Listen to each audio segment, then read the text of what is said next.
UCM was an hour from home for me. I love the coaching staff. I love that it was kind of a smaller school to where it would be a more of what I was used to Yeah. where it was more of a culture within. I mean, the generic one, don't step on the lines, Obviously. for sure, but Mhm. I wasn't a huge superstition guy. I just wasn't. Okay. I guess the only one I had is whenever I came out of the bullpen, I kind of did a hop. The second you go down, it is who's next. Mhm. How do we get it over? And they might let you come back for a little bit, but they're not going to look at you the same because you've Right. been under the knife. Do you think they have a different aura about them? We're funky. We're For weird. sure. We're weird. No, I Yeah. know we are. I'm well aware of it. How so would you say?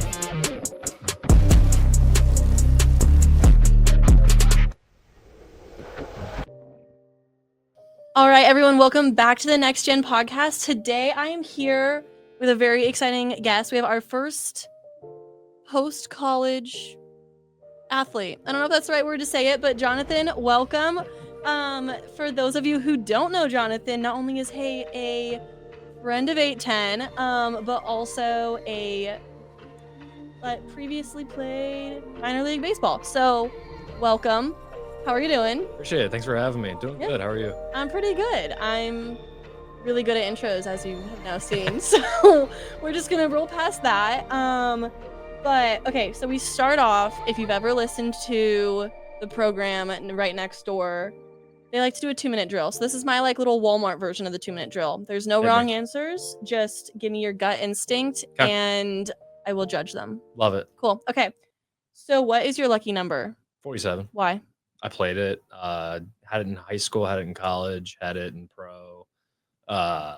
Just always something that I kind of had no meaning of the number. Just always wore it. Little league, you just decided let's start up 47. Okay. I didn't even pick it. It was given to me, and I just kind of ran with it. Fair enough. Okay, whatever. Who has been your biggest influence on your athletic career? My athletic career? Probably a guy named Scott Jones, who I now work for at another one of my jobs for home field. I coach for Natural Baseball Academy over there, and he was my travel ball coach growing up, and I've always kind of admired him, and he's always been a cool influence for me. Going from just a small kid that Blue Line Northwest and playing for the Astros, he's always been there for me. He came to one of my games during the minor league season, and it's been a lot of fun, and I still talk to him daily today, so good connection there for sure. He got you all the way to the league, so he must have done his job. For sure. What is your biggest superstition? I've talked to a lot of softball and baseball players recently, and everyone's either like, I don't have any or I have a million. I mean, the generic one, don't step on the lines. Obviously. For sure, but I wasn't a huge superstition guy. I just wasn't. Okay. I guess the only one I had is whenever I came out of the bullpen, I kind of did a hop and landed on my right leg, not my left. It's a little fruity. A little bit, but you know what I mean? I would jump over the line. So we would go over the line, and then as soon as you jump over the line, you would take off towards the mound. But I guess I just landed on my right foot. I guess I did the same thing. I don't think I played second base. I don't think I ever cared about which foot, but I did a little hop over the line for sure, almost like a little gallop, you know? Yeah, exactly. Yeah. No, exactly. Okay, I feel you. All right, and then if you could play for any MLB team, what is your I would die to play on this team? Wow, die to play on this team? I mean, honestly, it's just two teams. It's just the Royals and the Astros, because the Astros gave me a chance, but the Royals is my hometown team. I love them to death, so probably one of those two. All right. So let's go all the way back in time, and we'll just catch up through your whole little league to, Double A with the Astros to where you are now. Yep. How'd you start out playing baseball? Started off very young, probably maybe 4 or 5, playing t-ball. I played for my dad actually for probably 10-ish years, and then I went over and played the Natural Baseball Academy for Scott for ever since it was 7th grade to end of high school. Okay. Then it was UCM from 17 to 20, and then it was the Astros from 20 to 24. Right. So where is Natural Baseball? I grew up playing at ABA, and I've never heard of it. So they just moved over to the home field this year. Okay. So that was the kind of transition that me and Scott have been working through this year. But they used to be over by the big Garmin facility over in Olathe. It was right tucked behind the Garmin facility where we were at that's where I played growing up over there. It was for years, but then they just made the transfer over to home field this year, and I think home field's legit. I mean, it's huge. They've got It's such a every oh nice my gosh, facility. it's Yeah. insane. Yeah. Okay. So I think I've been to their new facility and just didn't know what it was called. Yeah. Probably No, the it's home case. field. I mean, it's Very twice as big as not if not 3 times as big as the old facility we worked at, but it's a bit of a transition period just because you have 2 academies in there, so there's gonna be a little bit of button heads here and there, but Right, right. it's friendly banter. It is what it is. We're just trying to fight for space. That's pretty much Fair all it enough. is, I but totally get that. That's how we always were with the baseball guys, because obviously the for softball sure. girls are not going to get the time. Mhm. Whatever, it's what You brings guys in the usually money. practice later at night though than we do. We, at least at ABA when I was there, we were always earlier. Really? Yeah. Okay. I don't know Every time I see the why. BC girls at hmm NBA home field, it's usually from like 7 to 8, 7:30 to 8:30, kind of in Right. that range. But Maybe it was just our age then, because I was mostly there like in high school, so they probably, probably I that's don't what we know. do. That's what we do. We always go by age groups Right, depending on what right. we're doing. Because But you yeah. don't want like the 6-year-olds out there at 10 o'clock at night, but the 16-year-olds, it's fine. Yeah. Mhm. All right. So when did you know baseball was your number one sport? Probably junior year of high school. Okay. What were you doing before that? I was doing basketball and baseball. I Okay. played football a little bit, but I was never.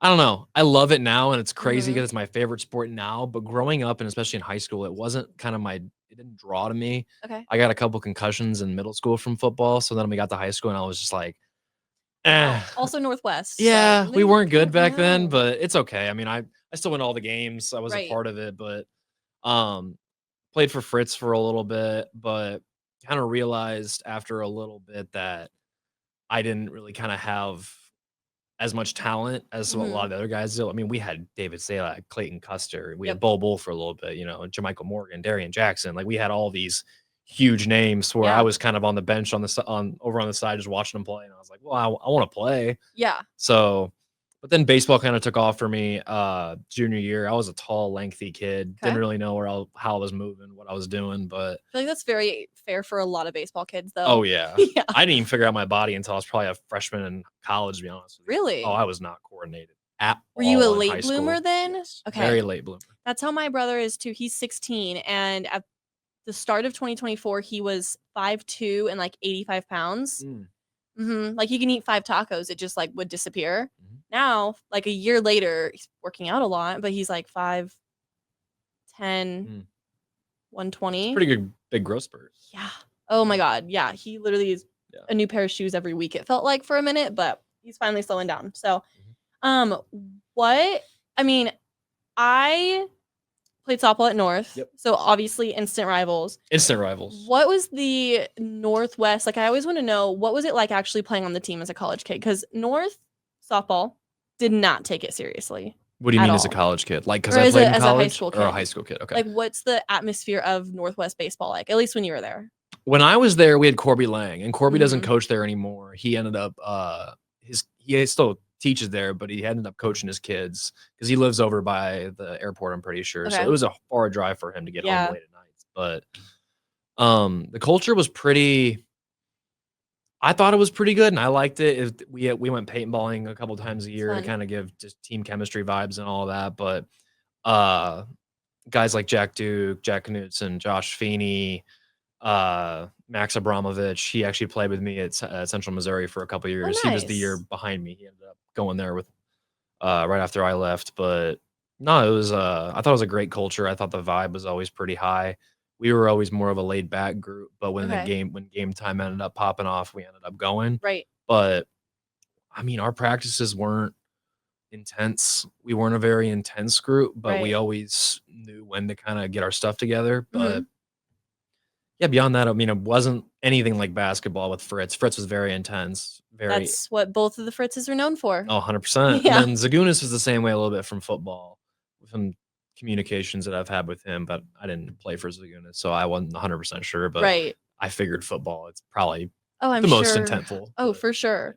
yeah, When you decided to go through with a college career, first of all, I do want to know about recruitment, but also, how did you handle the split between club ball and school ball being at the same time? I know in baseball it's not that big of a deal. yeah, it's not. I don't think Okay. it's really that because everything kind of shuts down club ball wise whenever high school starts, and then picks right back up whenever high school ends. Okay. I would say that being an instructor now and being on the other side of the coin, that's kind of a slow season, and you Right. focus a lot more on the youth of middle school and elementary Right. school guys. But no, it's a very fast transition though. Because you work with your club ball team all the way up into tryouts. And then once tryouts hit, everything kind of goes dark for your high school kids for however 3 long the months or season is. whatever, Yeah, however long it is. And then immediately right back into it and you're into the season. Yeah. So Did most people from your club team go over and work with their high schools during season? Okay. guys that I played with, yeah. See, my club, I guess we were really 50-50 on Kansas and Missouri girls, and Missouri softball is in the fall. So then when like season for either Missouri or Kansas high school season rolled around, it sucked. I don't get that.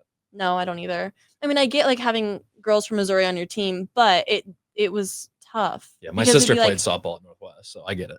Really? When was she there? She was there 3 years ahead of me, so okay, she so would have she been wouldn't have played with me. No, so she was a senior when I was a freshman. Watching their coach terrified me. So she Playing was 12 them to 15. terrified me. Like, not because of the skill level. What's her name? White? I don't remember. I can picture her though. She always has like a visor with like her hair over No, it. I know exactly. Ooh, that's gonna bug me. I want to say it's White, but don't quote me on that. But I'm not. I couldn't pull a name out of anywhere. So yeah, no, she was an intimidating coach to go up against. She knew her stuff. No, she was. Sure. She was an intimidating coach. Yeah, no, but ours was more like, it was weird with club ball and being on the school team. So it was always like some girls would choose to do one or the other, and then we're always like, "Oh, come play for the high school. You're really good." Or like, no. So with your development as an instructor, you would say play for your school. Yeah, for sure. I just think that those are memories and those are instances and moments that you're gonna have that you are going to have that you're not gonna have on a summer ball team. Plus, like you're with the people that you're with every day.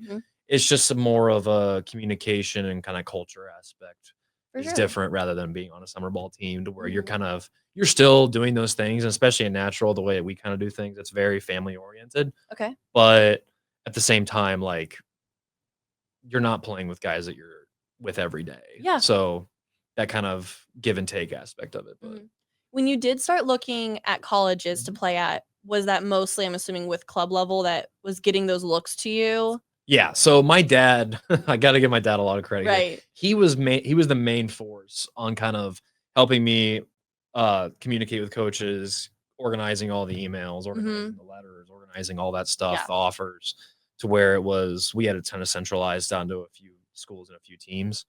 But he was kind of my manager almost, if you want to put it that way. Totally but makes sense. Scott did a very good job of kind of reaching out to colleges that was interested in me and telling them what he saw in me and all that stuff. But I would honestly say it was probably more me and my dad, because I would just hear from a coach. They would text me or whatnot, or email me or send me an offer letter or whatever. Right.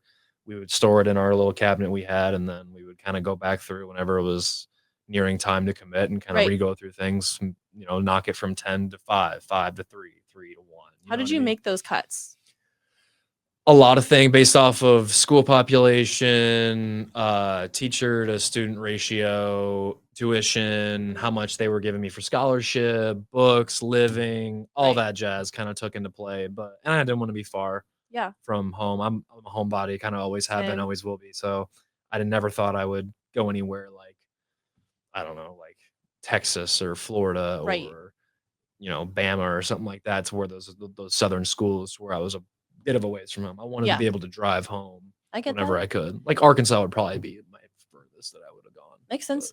What were a couple of the schools that you looked at really seriously to play at? Creighton, Wichita State, UCM. Those are my final 3. Okay.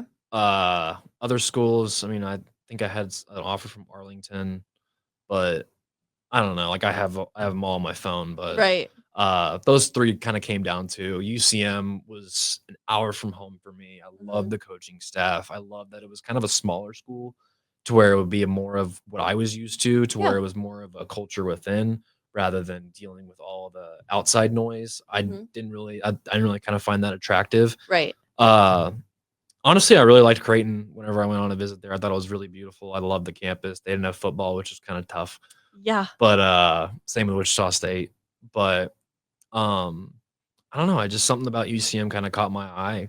Committed early and never looked back. Right. So once you got there, Mhm. what was the change like from being a high school athlete to, okay, now I'm not only a college kid and dealing with, different classes and schedules I'm used to, but also managing your time? You're dealing with men, not boys. I think that's the biggest difference from high school to Okay. college because you now have to deal with things and you have to deal with teammates in a Mhm. different way that you would have had to at high school.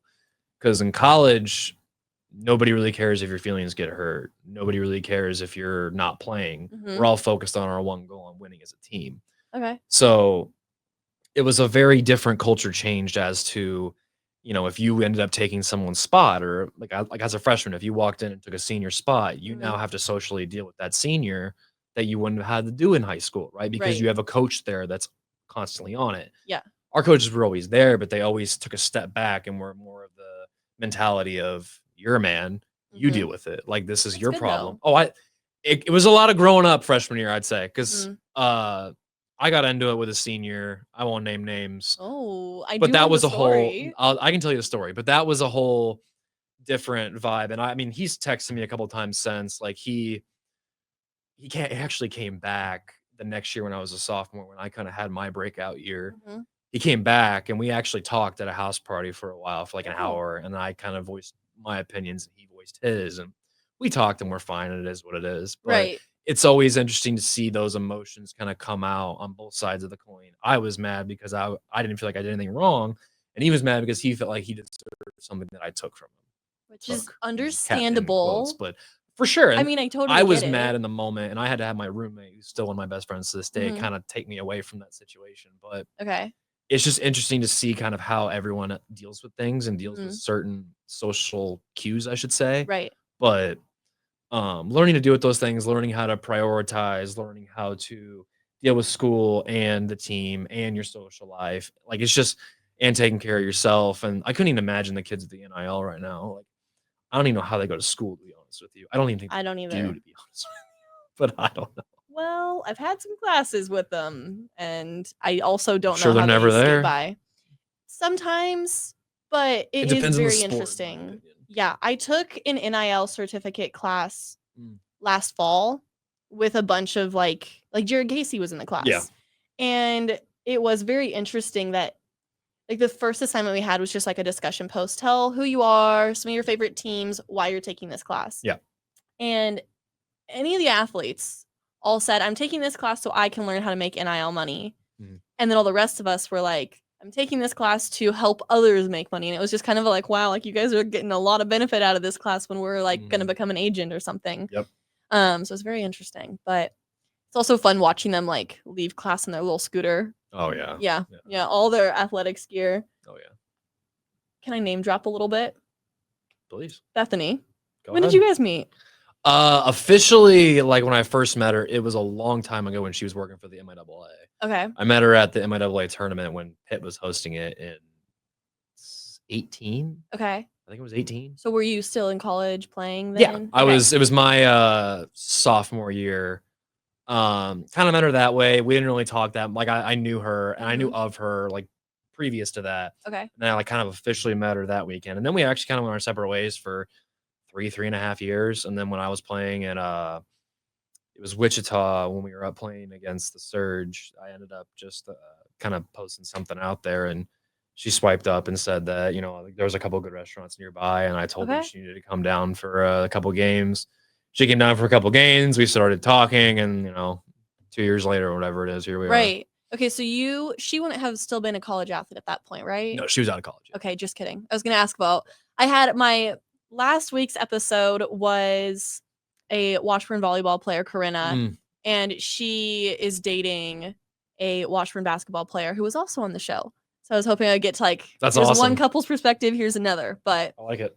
I like it. still though, as two people working in sports, Mhm. either playing or in the media side, how do you manage that schedule? You're home when you're home, and I'll see you when I see you. be totally honest with you. I mean, Fair enough. that's something that like I've valued in our relationship more than a lot of others that I've been in because it's a mutual respect and it's a mutual like knowledge of Like I know you're understanding. busy Yeah. and I will see you when I see you. It's not of a disappointing thing if we have to push something back or Right. if we have to move something like a dinner to another day or just something like that to Yeah. where it's a little more inconvenient for our schedule, but Yep. we just kind of take it and run with it. Like I know I'm going to see her. I know I'm going to see her at some point. So it's not like I'm, never going to see her Has again. your athletic career been a little bit of a deterrent in any way with like again like back to scheduling or thing with you guys' relationship? Has there been any issues of being long distance for a minute or I mean, long distance always has its nips and tucks, I feel but it. yeah, I would say that like once you fully accept the reality of I'm not seeing you every day and I may not even see you for a month. As Right. soon as you just tell yourself it's okay and just accept it and just go on your normal day as is, you'll find that you don't really think about it as much. Right. Like, did I miss her on months that I wouldn't see her? Absolutely. But like I'm not gonna sit there and beat myself into the ground on it when Right. I can't do anything about it. It just is what it is at that point. Right. So she'll come when she'll come and I'll come see her when I can see her and we'll see each other when we can see each other. But Make it work. yeah, exactly. It wasn't a forced, I have to see you this day, or if something goes wrong, the world's falling apart. Like Right. it's not, you can't act that way because once you do, it's not gonna last. No. Okay. I wasn't trying to like pry or like You can get a pry. bad I'm an answer. open book, girl. You can Oh, I you can know. pry. From the amount of weird little times we've seen each other, I think we've figured that out. But no, I was not Correct. hoping for a bad answer. And like obviously she's literally right there. But it's always I just perks, I guess, advice. I don't know. I don't know the right word. Advice out there for anyone who like might be thinking about it or thinking it's a struggle. It's always good to have, Long distance. Is that what you're referring to? well, just athlete to athlete, but that too. Athlete to athlete relationships are very uh just be supportive and be driven. Yeah. Honestly, like that's the thing that like a lot of athletes look for in relationships is someone who constantly is trying to be better at certain things, someone who has goals and aspirations that they're looking for. Right. I mean, I've always found that to be an attractive quality. I think that that's kind of ingrained in a lot of athletes. We just always want to be better in some ways. We're Yeah. always competitive. We're all like something like that to where like you can now speak a different language than someone who hasn't been down that path. Right. So I think that's always a positive in an athlete relationship. Again, that's also a double-edged sword because Oh sometimes yeah. the over-competitive people may get That's me. Yeah. it's her.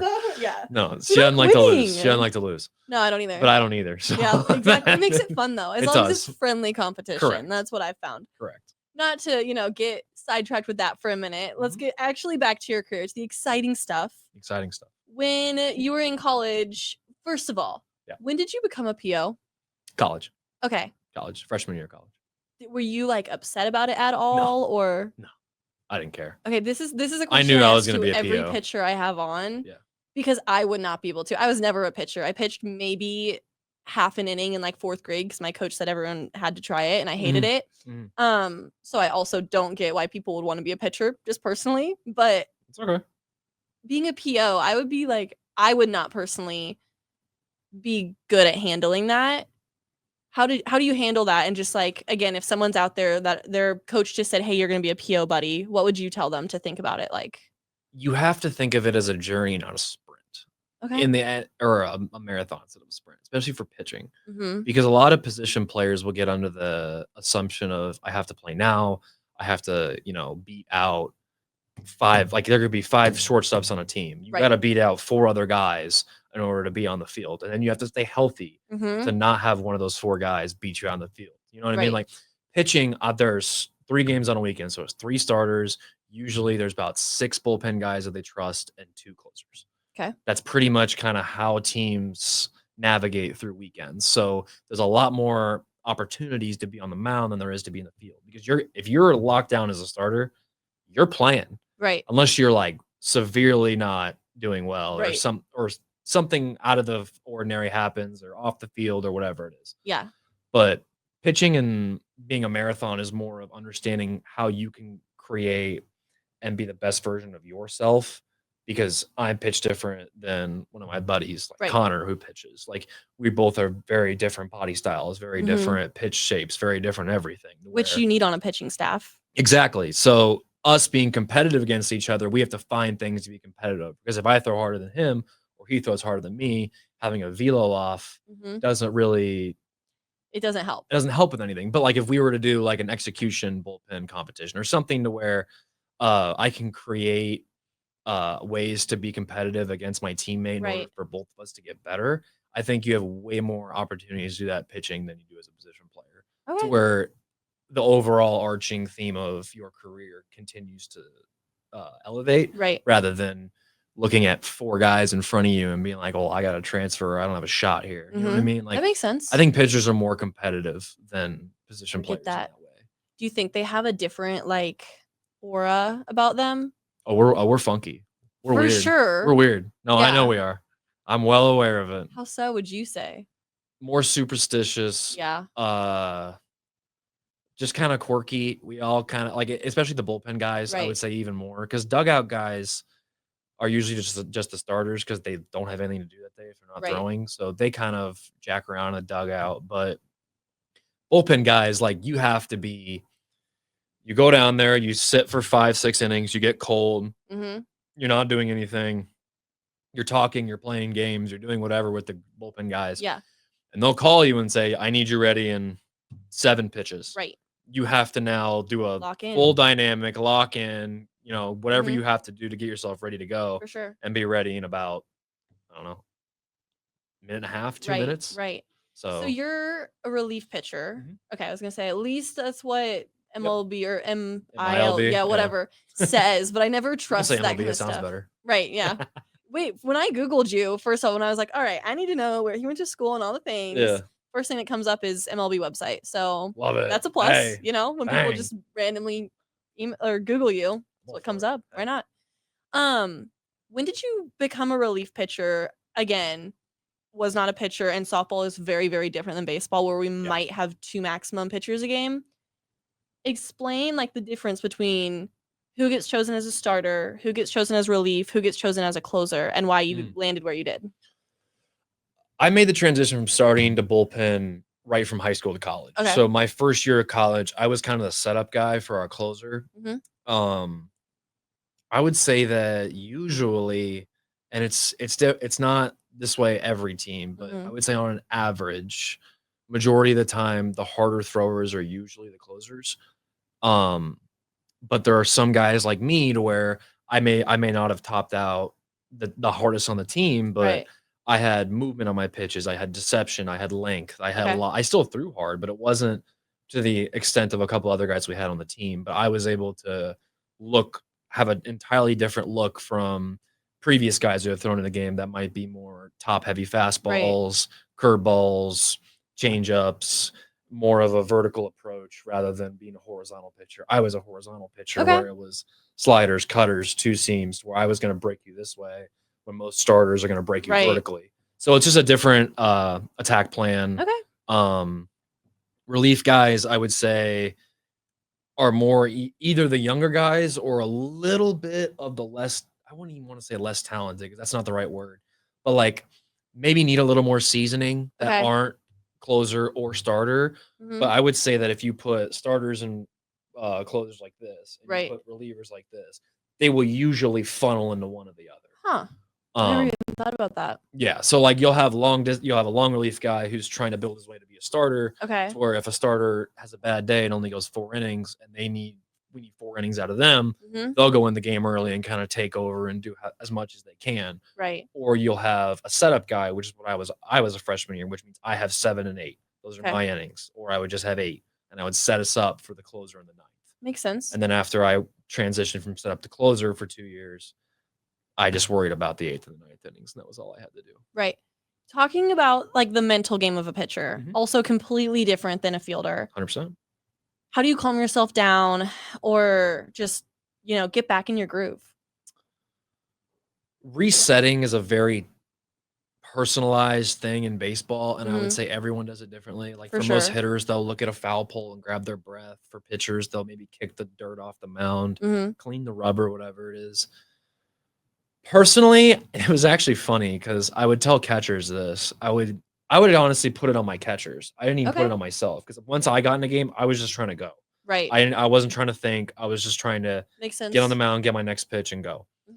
But I would tell my catchers, like, if you saw me either something that didn't look like myself, whether Right. you think I'm overthinking or you think that I'm out of a groove, or you can help me get back to it, I would have them either fire like a pretty hard throwback back at me, Yeah. something A just to wake-up get call. me out of my wherever I was That's a mentally, simple plan, but 100%. Or effective. but what started on this is a funny story. We had a kid my freshman year. His name was Zach Whalen. He was a catcher. He was a way older kid than me when I Okay. was a freshman. He was like a super senior when I was a freshman. But he would take the ball and he had these huge bear mitts, right? Mhm. And he would hold a splitter and he would throw this like knuckleball splitter thing back at me if I was off my game. Right. And I mean, it would dance and it would fall at you, and you almost just missed it as a pitcher. But you Yeah. would look back at him and he'd be sitting there giggling. I mean, in the middle of the game with all the fans Right. around, you kind of give him one of those stares, and then you kind of realize what he's doing, and then you would go back on the mound and you'd be fine after that. But Alright. just that ability for somebody else to take you out, Mhm. because I felt like personally, you can tell yourself all you want, but like it's very hard to 100% put it behind you. Right. And I just feel like if I'm not, and a pitcher and a catcher is it's battery, right? Yeah. That's what we're known as. If you're not relying on them just as much as they're relying on you, I feel like you're kind of missing a little bit of those Right. cues that you could have. You know what I Mhm. mean? I talked with my most recent baseball guy on the show, which was his name's Johnny Schuberg, and Mm, I had both of them on the calendar, and I was like, "Wait a minute, I already recorded that episode, I'm confused." He's also a pitcher, mm, and he was talking about how baseball is really interesting because it's very much an individual sport, mhm. but for the team to do well, then each individual has to work together and still have that chemistry. So I like your Correct. strategy of take it as this is my individual thing and put it on your teammates and make it Mhm, a I like that a lot. mhm. When you were at UCM, when did you start the whole process and even thinking about I mean, you didn't play at Ole Miss, you didn't play Mhm, at Arkansas, you didn't play at Florida. mhm. How'd you start looking into the minors? They contacted me. Oh, So that's something that like you realize as a player is you will get emails okay. from professional organizations asking you to fill questionnaires, Mhm. psyche evals, drug tests, whatever it is. Like Right. you'll kind of go down that path. And obviously in high school you can't have an agent, they're called advisors, but Mhm. when you get to college, you can sign an agent and you can go down that route. So I got my agent right after my freshman year. He kind of helped, like I got a couple texts and emails from scouts in high school, but it was nothing that was going to be of insane value. Right. So I went off to college, heard back from him again after my freshman year, heading into sophomore year. I think that process is very just you go and you ball out and you wait to kind of see the responses you get back because Right. you reaching out to a professional organization isn't going to have as much weight as them reaching out to you. Because if you put an email out to them and say, "Hey, come watch me," you can do that Right. and it's okay. I don't wanna sound like it's not acceptable, Mhm. but it's a little bit more of a you now have to, like, really show them something Yeah. after you've been the one to reach out. Yep. Because if you reach out and then you have a terrible game and they're there, sometimes that's gonna be the only visit you get. Right. But if they hear about you for the grapevine from somebody else, they're gonna come see you multiple times Right. Like because word they of want mouth is gonna be stronger than your own opinions mhm, on they wanna yourself. see how you, play in a game, they Yep. wanna see how you react to failure, and they wanna see how you react to your teammates. Those Okay. are all 3 things that scouts kinda look for, obviously, plus, size and Yeah. all that stuff, but Stats and mhm, stuff too. Yeah. correct. For sure. Okay, makes sense. Mhm. So when you were reached out to, who was that from? How did that I mean, multiple teams. It Okay. just like, you would get a portal, like, you would have a portal website that you would go to, and they kinda had not every team did it, but some teams would have it in a portal to where you would fill out questionnaires and Yeah. psych evals and all that. Others just would ask for your email or your phone number, or text you, say, "Hey, I want you to fill this out. Fill it out for us. Come in." Mhm. A lot of teams came in and did like measurement tests. They would do your hips, your knees, your ankles, wrists, just to see where Yep. you'd be in 5 years. Um, yeah, we had a lot of like the Rays, uh, Pittsburgh, the Marlins, like they would just come in and they would sit down with the guys that they asked coach to sit down with. Yeah. And we would go like 20 minutes, 20 minutes, 20 minutes, 20 minutes. We would just kind of go like you'd walk out, your teammate walks in, Yeah. you'd say something to them as they're walking in, and right. you just move along. And that was the process. All right. But, yeah. Was that ever like a lifelong dream you had of moving past college or just okay? So you knew since day one, like that is my goal is to make it all the way. So looking back now, how do you feel about you were so close before medically injury happens? Yeah. I think that looking back on it, especially injury wise, I think, and something I'm gonna have to live with, like I probably should have held myself back a little longer than normal because thoracic outlet syndrome, like I had a lot of the nerves into my arm severed. So whether I was healing or not, I couldn't feel it. So for me, it was, I didn't feel anything in my arm. I could throw, maybe not all my muscles were working properly and maybe something wasn't right. But from here down, I mean, I couldn't feel my arm. So I would go out there and just huck it and have no idea where it was going. That's exactly why I didn't play in college. Is I have same thing on my shoulder. So real fun. Yeah. Injury in baseball, I feel like it probably, besides for football, is the most injured sport, I would think. I would say so, yeah. Should have probably like looked that up before we talked about it, but in my opinion. No, I agree with you. I just, baseball injuries, especially surgeries that put you out for a year, it's tough to get back from, especially thoracic outlet. Because I had one of the teammates I had, his name was Jaden Murray. He had a year after me. And I think he did it the right way. Okay. Which was he wasn't going to try and start throwing again until he could actually feel his arm. Makes sense. Yeah, right. I was the idiot that didn't do that. My ego was talking to me at that point, but whatever. But it happens. Yeah. But he's been battling stuff too. But and thoracic outlet, like depending on if they removed your rib or if they removed your scalings or part of your trap or whatever it was, like severing the nerves, all that stuff, like you don't realize how long nerves need to heal until you're in the situation. Because I think it's like 2 or 2.5 years or something. It's crazy. Like that. Yeah. Yeah. Not fun. No. Well, not what you want. You ended up, how did you go from hearing from teams and putting out all these surveys and everything to actually getting down to like the nitty gritty with the Astros and with Corpus Christi? Yeah. So the Astros actually were like one of the only teams, I shouldn't say the only teams, that like I didn't talk to at all. And then when COVID happened and our season got banged and they moved the draft down to 5 rounds, a lot of the top 5 picks weren't going to go because they wanted to get more money next year. Okay. Because they capped the signings of what you could do to save the MLB financially. Please. They're fine. They make enough money. Right. But you had a 2-day dead period after the draft, and it was a 5-round draft, and we had a 2-day dead period. Okay. And then 8 a.m. on that after that period, free agency was a thing, and they could start back up again. Right. And it started at 8 a.m. So I didn't get drafted in the top 5 rounds. I had a couple calls from teams that told me they would take me in the 5th. Ended up not happening. Whatever. Go to free agency. I was honestly probably going to go back to UCM that year. Okay. I was pretty heavily leaning towards that way. And Astros called me the second 8 a.m. hit. Hey, what do you want? It's an open check. Tell me what you want. Well, obviously there's a cap on how much actual cash in hand you can have, but there was a lot of under the table things that you could do. I asked for all of them. They gave them to me. I signed, and I ended up just going on. I think it was probably the best decision for me. Okay. Because that first year was probably my best year in pro ball. I went from low A to double A in 1 year. I was an all-star. Like I had a great time with those guys.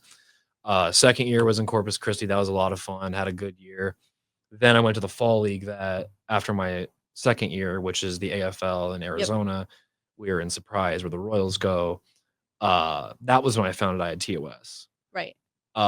Flew from Arizona to Dallas for emergency surgery, flew back to KC for 2 weeks, flew back for another surgery, and then just kind of sat for a while, I guess. Right. But that next year, I came back probably too early, couldn't feel anything, shot myself in the foot, but it is what it is. I wouldn't trade those experiences or the guys that I met for anything. Right. But probably could have handled my my medical a little better. But it's hard when you're like there and you're doing what you want to do and you've worked for it for so long. Especially when you see guys ahead of you, and for as much as everyone wants to say that injuries don't hinder your career, They it's totally such a load of crap. I mean, the second you go down, it is who's next. How do we get it over? And they might let you come back for a little bit, but they're not going to look at you the same because you've been under the knife. Yeah. So it's a little bit of a different, unless they have a lot of money invested in you, it's a little bit of a, I don't want to, a little bit of a setback, I'd say. For sure. But you said under the table stuff. So they're paying for school. Yeah, my master's program, the rest of my undergrad, living on top of it, books, equipment, just kind of little stuff like that to where it adds up. Just got your master's? No, right? I'm getting it right now. Okay. I finished my undergrad the fall, and then I just started my job with Kiewit 2 weeks ago, and now I'm going to start my master's again, I'm going to start my master's in March. Nice. Okay. How long is that program? I'm going to go slowly because I'm going to be coaching and the full-time job. Right. And school. So I'm going to go one at a time. It'll probably take me about 2 years to finish. Okay. That's not terrible. Coaching. How'd you get that gig? I didn't want to fully give up baseball. I just felt like with all the knowledge that I've had over the years and the things that I've been taught and some of the things that I've learned, my experiences, my injuries, my everything, it's just, I felt like if I didn't give that to somebody over the next however long I do this, I feel like I was doing myself a disservice. Makes sense. And the people before me a disservice. Yeah. Because obviously I did it to reach my goal and my dream. I didn't get there. But how can I use my experiences and the things that I learned to help somebody else reach their dream? And that would be cool to see that. But I mean, obviously I'm selfish and I wanted to get there, but makes sense. It's nice to be able to look back, and even if it's one guy out of 500 that you teach, because some of the kids, I'll be honest with you, some people just are there for the social aspect. Yep. They're there to talk. They're there to just have fun, do stupid things here and there, and go to college and then forget about sports. That's fine. I'm not. Yeah. That's you. Do you? I just want to focus on the kids that really want to go to college, play in college, make a name for themselves with whatever college they want to go to. Right. If they want to go pro, how can you get pro? Right. That's kind of where I feel like my mentality and the things that I've learned over the years can really help people move along. Because I can give you the generic stuff all day long, but the really the gritty kind of specifics of it, that's where I feel like I can really kind of help make someone from like a B+ to an A- or a B- to an A+. You know what I mean? Was coaching like a natural thing for you, or because I feel like if I walked in there, I'd be like, I know how to do it myself, but I don't know how to. Older kids, yes, natural. Okay. Very natural. Younger kids, I would say I needed a little bit of time. All right. To work with that. I needed to simplify things because I spoke in a very technical advanced language baseball wise that if I told a 14 or 15-year-old, they look at me and be like, what does that mean? What do you mean? Yeah. But a lot of the older kids that I work with, 18, 19, 20, 21-year-olds, they know exactly what I'm talking about. Right. I can bounce ideas off of them. They can give ideas back to me. A lot of the younger generation's more of a yes, even if they don't understand, it's a yeah. And they'll just move on and go attempt to do what I've told them to do. Even though they have no idea. Correct. Yeah. But a lot of the guys where I can communicate and have a conversation with and bounce ideas back and forth, I tell all my older kids, like, I'm not your coach. I am a guide. Right. I will guide you to where you want to go, but I can't do it for you. And I can't sit there and do the work, and I can't go to the meetings, and I can just give you the tools. I can just give you the tools, and I can give you my opinion on things. Now you can do whatever you want. This is your career. This isn't I did my career. Right. My career is done. Yeah. I had my time. I did that. I love what I did, but I'm not gonna force you one way or the other. I'm not gonna argue with parents. If a parent wants to argue me with saying that's not right, okay, you got it. Then do you. And if you don't like the way your kid's playing and 3 months and you want to come back, I'll happily accept them. But like, I'm not gonna argue. It's just something I don't like doing it. No. Yeah. I feel like in any sport, but specifically like baseball, parents are wild. Because it's a sport of failure. You fail 7 out of 10 times, you're in the Hall of Fame. So like, I think parents look at they look at baseball as more of the success rate should be higher than what it is. I feel like how parents kind of view baseball. Oh, yeah. But that's why you see some frustrated dads when the kid goes 0 for 4 or when the kid walks 4 in a row. And I feel like baseball is the most sport for maturing Like, young mentally? young guys, I would say, Yeah. mentally, because you will get hammered in this sport if you do not take it seriously. Like, guys will Yeah. pass you by like that. Mhm. So, not being fully locked into it or not having the correct support behind you, this game can eat you alive. For sure. It's yeah, it can go downhill very quickly. I mean, though Oh, my very career, fast. I was, like, thinking about looking at colleges, had some offers, got injured, and 'kay, I was all-star, done. all-star surgery cut. Damn. One half a season ruined me, and Yeah. that was it. I did wanna talk we now Easton's gonna yell at me because we are now past his 30-minute Easton's of fine. he'll be fine. He'll be fine. I did wanna talk about your sister Yeah. and your journey with her. I Mhm. was I was deep in the Twitter, like, stalking You saw the today. video then. Mhm, I Mm. did, That's a and tearjerker, isn't it? it is. Yeah. I didn't even have the audio 'cause, like, computer didn't work, but, Yeah. um, what was family life on top of I mean, for anyone, but obviously when your sister is in the hospital and Mhm. you wanna be a supportive brother. Mhm. Let me back up a little 'Kay. bit. Bethany knows this, and it's taken her a little bit to see how my family operates Okay. because we are a different family. Okay. We just are. We're no filter. Mhm. There's no excuses. There's no like it, but it's all fun. It's all Right. based out of fun stuff. Like, don't get me wrong. My mom could say something that just sounds egregiously bad to somebody who doesn't know my family. Right. But I'm sitting there at the dinner table. I'm just like, yeah, I agree. But like, she would be over at dinner like a couple times and be like, "Did you guys just say that?" It's Yeah. like, "Yeah, we did." Mhm. My brother had non-Hodgkin's lymphoma when I was a freshman in high school, and Okay. he was 11. So my whole high school career, I kind of was dealing with that and part of the family. So I Right. would go school, practice, homework, go see Jacob at the hospital, come back, go to sleep, repeat. Right. That was about 2 years in my life in high school, and then when my sister got, diagnosed with leukemia when I was playing in the season, she was actually there with me. I found out, she was having, like, a bunch of weird, kinda skin rashes and skin stuff Okay. going on, and we couldn't figure it out, and I kinda had a feeling in the back of my head, like, this doesn't really sound right to me." It's funny because actually, like, I had 2 bad outings, and then I Okay. had a really good outing post-surgery, and I was on top of the world that day. I was like, Right. "I'm feeling good." I left the stadium. I'm 5 minutes, not even 5, I'm 5 steps out of the door. I see her at my truck just hanging out, talking to a couple of my teammates. I looked at my phone, call from Amanda. I just kinda give 'em one of these, walk over, Mhm. hear the news, hear my mom, hear my sister. I end up bawling, kinda Mhm. come back, give myself 5 minutes, come back. She knew it right away, and she could see my face and all that, so she was my rock through a lot of that, but I would say my family is a very understanding and very warm and cozy family. We just communicate in a very different way than a lot of other people. That's okay. But I found out that I could be Amanda's donor through my test. So what they Okay. found out is my dad carried a genetic gene that was passed down to my sister and my brother. I was the only one in the family that didn't get passed Wow. down to. So when they actually tested me, I had to wait they tested me. I had to wait a month to see if I had this gene, and that was also in season that year. Right. So Right. I am now dealing with the mental battle of do I have this gene where cancer is going to pop out of nowhere, and I have no idea if it's going to be in my lungs or on my skin or like Right. whatever it is. Like I have no clue. So I was dealing with that stress for a while. And then when it came back negative, they actually found out that I could be a donor for my sister.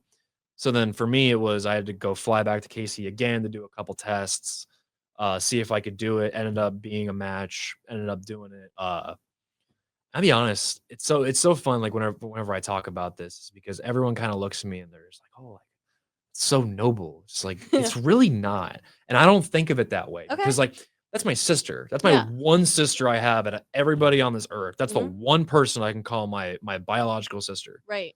So, like, if you were in my shoes, you would do it without hesitating, Right, and of if you have a course. good heart and you love your sister or brother in whatever case it may be, you're gonna do it. You're not gonna Right. think about it. So for me, it was just, "Okay, what Yeah. date? When are we doing it? How where do I need to be? How do I do this?"